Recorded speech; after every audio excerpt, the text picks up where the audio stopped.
fi nekk yépp ak mouvement yi nga xam ne dañu ñëw bokk ci xeexu M2D maa ngi nuyu presse bi yépp di wax li ñu ma sant moo di li nga xam ne moo jëm ci li nga xam ne vivre nañ ko fii ci salle bi daaw ci at presque jour pour jour ndax le 12 mars la woon sëriñ bi la xalif général des Mourides yónni doomam di taalibeem il faut que nag ngeen may ma tuuti rek ma replacer contexte bi ak ki sëriñ bi yónni ak ni mu ko yónnee ndax loolu dafay wone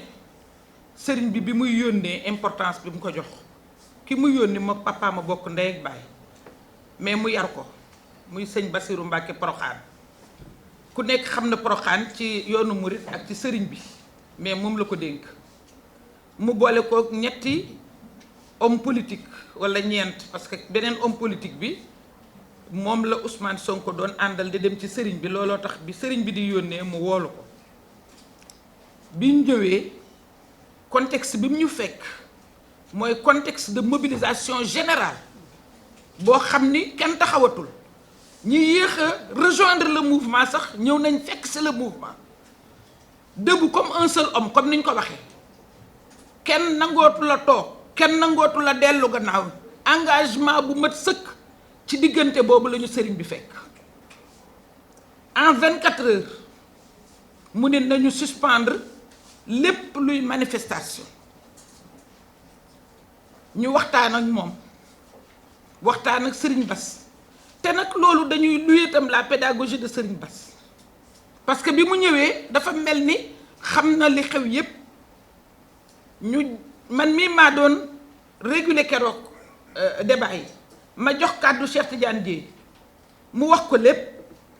ma jox kàddu gi Alioune Sané mu wax ko lépp Ousmane Sonko wax ko lépp bi ñu ko waxee ba pare sëriñ bi itam delloo ñu wax ñu ci contexte bi ko sëriñ bi woowee nga xam ne ñëw na ba Touba yëgul lu ko sëriñ bi doon doyee sëriñ bi jël ñooñu mu àndal boole kook ñoom jël oto boppam jox ko ni ko demal ma loolu pour wan ko ni mu ko ñore bi mu ñëwee daf ñu ni sëriñ bi nee na ngeen wax ma li leen naqari ma wax ko du wax ci seen côté rek day wax tam ci beneen côté bi bu leen ñaanee ngeen may ko moom it dina ñaan beneen côté bi suñ ko mayul it dina ko xamle ndax moom kilifa la goo xam ne dafa war a ñaan ndax yéen ñaan ñépp moo leen jaboote ñun ñu ni ko amul lu muy ñaan ndax ñun moo nu yëlif te loolu lañ gëm tam te bu ma leen waxee itam yoon wi ñu doxi woon mercredi di ngeen xam ne loolu lañ gëm ñu teg lépp ci suuf mu sedd ñu jël mémorandum bi ñu leen liiral léegi jox ko Serigne Bassirou Mbacké Porokhane bi ñu ko joxee Serigne Bassirou 1 an jour pour jour gisuñu dara wax nañ ko léegi même détenu ya nga xam ne waxoon nañ ko nañ leen libéré defu ci dara ci kaw ndigalu sëriñ bi ndax il a fallu que ñu dajee place de l'Obélisque defoon mobilisation bu mat sëkk yéen a fa woon presse bi ci biir mobilisation bi ci lañ annoncé nit ñi tasaarooguñu ci lañ annoncé ni libéré nañ ñooñu mu téye woon mu mel ni kon dafa am langage boo xam ne moom rek la gëm loolu nag su fekkee ni am na te ñun ñu tënkoon ñu ci benn affaire boo xam ni ngëm-ngëm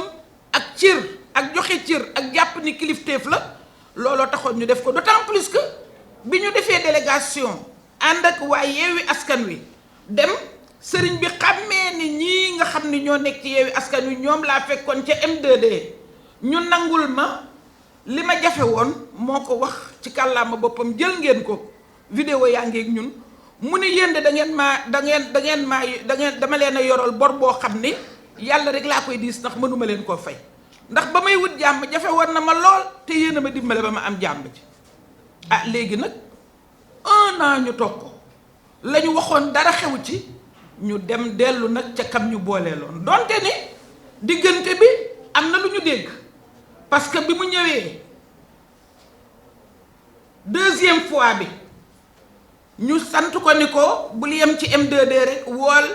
force vive yépp woo parti politique yi moom ndaw li di sëñ Bassirou mu def lañ ko waxoon ba tey ci salle bii ñëw présenté ñu chèque bu 50 millions ni sëriñ bi moo leen ko jàppalee ci frais yi nga xam ni yéen a ngi jànkoonteeg ñoom ñu di ci gërëm sëriñ bi ñu demee ci sëñ Bassirou loolu lañ njëkkee delloowaat ci gërëm li ñu gërëmoon sëriñ bi ndax moom daanaka wane woon na yoon su fekkoon ni dafa am benn lu ñuy décoder message bu ñuy décoder ñii bañ ni du ñu dàmp ñi fi jóge ak du ñu dàmp ñi gaañu daanaka sëriñ bi digtaloon na leen lim leen war a digtal ndax wan na leen yoon ñu gërëm ko ci wan ko ni ko ña taxawoon di faj li ñuy faj ba sëriñ bi ñëw te suñu loxo ne arrêté leen ñooñu tey lañ gën a taxaw te ragaluñu itam waaye dañoo tënku ci kilifteef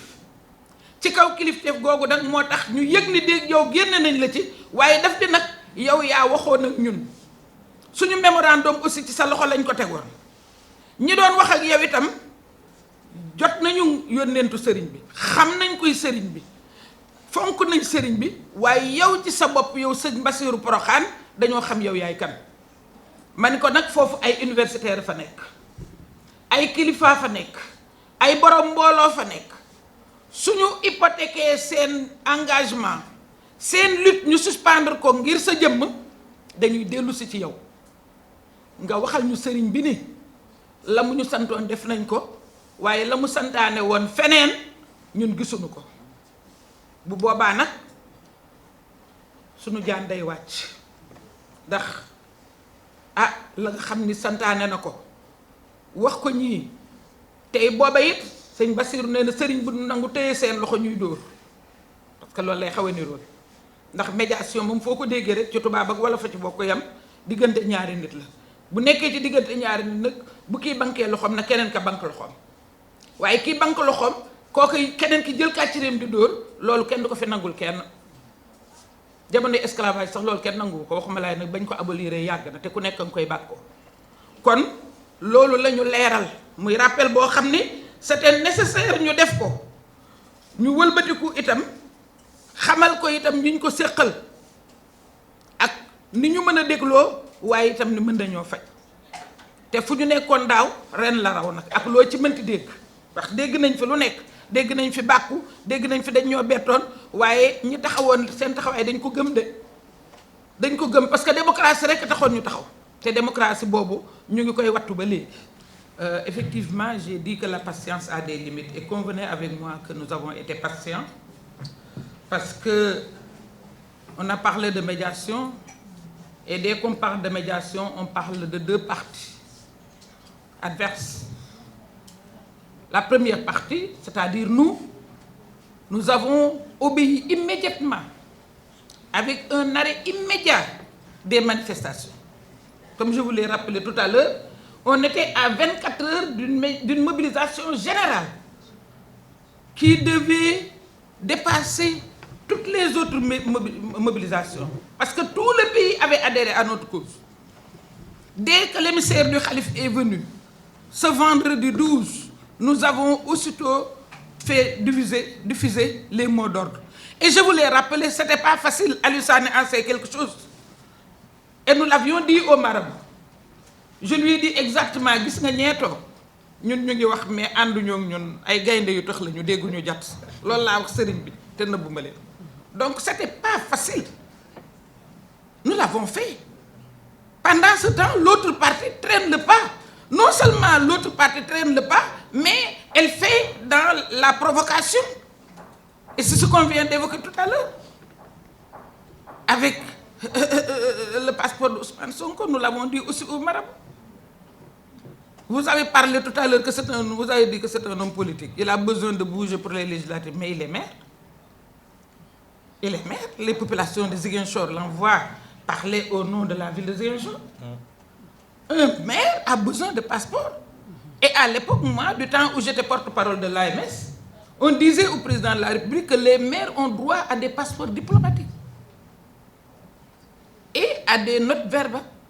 des notes verbales pour effectivement obtenir facilement les visas. Donc je pense qu'on y reviendra, mais on a assez d'arguments pour effectivement montrer. Maintenant, vous me demandez certainement, l'objet de votre question, c'est de me dire quelle est la prochaine étape. Eh bien, on attend